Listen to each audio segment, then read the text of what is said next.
দেশের কোটি কোটি কৃষকরা প্রধানমন্ত্রী কিষাণ যোজনা অথবা পিএম কিষাণ যোজনার 23তম কিস্তির টাকার অপেক্ষায় আছেন। কেন্দ্রীয় সরকার প্রধানমন্ত্রী কিষাণ সম্মান নিধি যোজনার আওতায় কৃষকদের ব্যাংক অ্যাকাউন্টে 2000 টাকা করে 3টি কিস্তিতে টাকা পাঠায়। এখনও পর্যন্ত কৃষকদের মোট 22টি কিস্তির টাকা পাঠানো হয়েছে। গত 13 মার্চ প্রধানমন্ত্রী মোদি অসমের গৌহাটি থেকে 22তম কিস্তির টাকা প্রদান করেছিলেন। মিডিয়া রিপোর্ট অনুযায়ী আগামী জুলাই মাসের মধ্যেই 23তম কিস্তির টাকা জারি করা হবে। চলতি বছরে সরকার মোট 6000 টাকার 3টি কিস্তিতে কৃষকদের অ্যাকাউন্টে টাকা পাঠাবে। বেশ কয়েকটি গুরুত্বপূর্ণ নথি সম্পূর্ণ না থাকলে 23তম কিস্তির টাকা আপনি নাও পেতে পারেন। যে সকল কৃষকরা বর্তমান পর্যন্ত ই-কেওয়াইসি সম্পূর্ণ করেননি তাদের দ্রুত ই-কেওয়াইসি সম্পূর্ণ করে নেওয়া উচিত।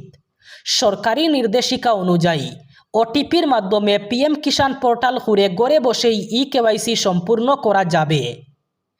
ই-কেওয়াইসি সম্পূর্ণ করা না থাকলে পিএম কিষাণের 2000 টাকা পাওয়া যাবে না। ওষুধ বিক্রেতাদের অন্যতম বৃহৎ সংগঠন all India organisation of chemist and ড্রাগিস্টের ডাকা দেশ জুড়ে 24 ঘন্টা ধর্মঘটের ডাক এবার প্রভাব পড়েছে শিলচরেও। সংগঠনের অভিযোগ, অবৈধ অনলাইন ই-ফার্মেসিগুলি জাল, নকল এবং নিম্নমানের ওষুধ বিক্রির মাধ্যমে জনস্বাস্থ্যের জন্য মারাত্মক হুমকি তৈরি করছে। সংস্থার দাবি, অনলাইন ই-ফার্মেসির দ্রুত বিস্তার, অতিরিক্ত ছাড় দিয়ে অস্বাস্থ্যকর মূল্য প্রতিযোগিতা এবং বাজারে জাল ওষুধের ছড়িয়ে পড়ার প্রতিবাদেই এই দেশব্যাপী ধর্মঘটের ডাক। মঙ্গলবার সকাল থেকেই শহরের ওষুধের দোকান, ডিস্ট্রিবিউটারদের দোকান সম্পূর্ণ বন্ধ থাকতে দেখা যায়। জানা গেছে, ই-ফার্মেসির ক্ষেত্রে সুনির্দিষ্ট নীতিমালা প্রণয়ন, অবৈধভাবে অনলাইনে ওষুধ বিক্রি বন্ধ করা এবং লাইসেন্স সংক্রান্ত বিভিন্ন ত্রুটি সংশোধনের দাবিতে দেশ জুড়ে এই ধর্মঘটের ডাক দেয় কেমিস্ট অ্যান্ড ড্রাগিস্ট সংগঠন। সময়মতো কাজ না করলে বিপদে পড়বেন সরকারি কর্মচারীরা। মুখ্যমন্ত্রী হিসাবে দ্বিতীয়বার দায়িত্ব গ্রহণ করেই কঠোর অবস্থান নিয়েছেন হিমন্ত বিশ্ব শর্মা। কাজে ফাঁকি দিয়ে আর রেহাই মিলবে না কর্মচারীদের। এই প্রসঙ্গে অসম সরকার রাজ্যের সরকারি কর্মচারীদের জন্য জারি করেছে গুরুত্বপূর্ণ নির্দেশিকা। এই নির্দেশনায় পেনশনভোগীদের জন্য এসেছে বড় স্বস্তির খবর। নির্ধারিত সময়সীমার মধ্যে পেনশনের মামলা নিষ্পত্তি করার নির্দেশ দিয়েছে অসম সরকার। মঙ্গলবার সামাজিক মাধ্যমে এ নিয়ে নিজের প্রতিক্রিয়া জানান মুখ্যমন্ত্রী হিমন্ত বিশ্ব শর্মা। সামাজিক মাধ্যমে মুখ্যমন্ত্রী বলেন, জীবনের মূল্যবান সময় রাজ্য এবং সমাজের সেবায় উৎসর্গ করা সরকারি কর্মচারীরা অবসরের পরও সম্মানের সঙ্গে জীবনযাপন করবেন, সেটাই তাদের অধিকার। কিন্তু বহু ক্ষেত্রে পেনশন পেতে অযথা বিলম্ব হওয়ায় তাদের মানসিক এবং আর্থিক সমস্যার সম্মুখীন হতে হচ্ছে। এই পরিস্থিতি কোনোভাবেই গ্রহণযোগ্য নয়। গুরুত্বপূর্ণ ঘোষণা কেন্দ্রীয় শ্রম মন্ত্রকের। বিভিন্ন সংস্থার মালিক ও কর্মীদের স্মরণ করিয়ে দিয়ে মন্ত্রক একটি বিজ্ঞপ্তি জারি করেছে যে কোনো কর্মী যেন কমপক্ষে 30 মিনিটের বিশ্রাম বিরতি না নিয়ে একটানা 5 ঘন্টার বেশি কাজ না করেন। কর্মক্ষেত্রের পরিবেশ নিয়ে আগের বিধিমালাকে আরও শক্তিশালী করে এই বিজ্ঞপ্তি জারি করা হয়েছে, যেখানে কর্মঘণ্টার মধ্যে নির্দিষ্ট বিরতির কথা বলা ছিল। নতুন শ্রম আইন বাস্তবায়িত নিয়ে আলোচনা এবং কর্মচারীদের কল্যাণ সুরক্ষা নিয়ে উদ্বেগের মধ্যেই মন্ত্রণালয়ের এই সর্বশেষ বিজ্ঞপ্তিটি প্রকাশ্যে এসেছে। শ্রম মন্ত্রক ভূগর্ভস্থ খনি শ্রমিকদের সম্পর্কিত নিয়মাবলীও স্পষ্ট করেছে, যেখানে বলা হয়েছে যে তাদের কাজের শিফট 8 ঘন্টার বেশি হওয়া উচিত নয়। খনি শিল্প সবচেয়ে বেশি শারীরিক পরিশ্রমের এবং ঝুঁকিপূর্ণ ক্ষেত্রগুলোর মধ্যে অন্যতম। শ্রম সুরক্ষা বিধিমালা ঐতিহ্যগতভাবে ভূগর্ভস্থ শ্রমিকদের জন্য কাজের সময়কাল, ব্যবস্থাপনা এবং বিশ্রামের বিরতির উপর কঠোর নিয়ন্ত্রণ আরোপ করে আসছে। এবার উচ্ছেদের জন্য প্রস্তুত বদরপুর প্রশাসন। শীঘ্রই বদরপুর স্টেশন রোডে সরকারি জমি বেদখল মুক্ত করার নির্দেশ জারি হচ্ছে। কাটিগড়া বিধায়ক কমলাক্ষ দে পুরকায়স্থের নেতৃত্বে বিভিন্ন বিভাগের আধিকারিকদের নিয়ে বদরপুর থানায় এ ব্যাপারে গুরুত্বপূর্ণ সভা অনুষ্ঠিত হয়। এতে সিদ্ধান্ত নেওয়া হয়েছিল স্টেশন রোডের দুই পাশের ফুটপাত বেদখল মুক্ত করতে।